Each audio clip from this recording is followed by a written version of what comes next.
আল্লাহ যখন কাউকে ভালোবাসে তখন তার শরীরে 4টি নিশানা পাওয়া যায়, অর্থাৎ 4টি আলামত যদি আপনার শরীরে থাকে মনে করবেন আল্লাহ আপনাকে ভালোবাসে।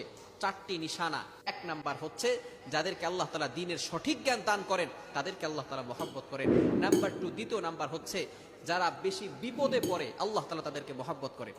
যার শরীরে দেখবেন একের পর এক বিপদ আসতেছে, অসুস্থতা আসতেছে, বারবার বিপদ, একের পর এক বিপদ, একটা বিপদ যাওয়ার পর পরে আরেকটা বিপদ আসতেছে, আপনি হতাশ হবেন না প্রিয় ভাই।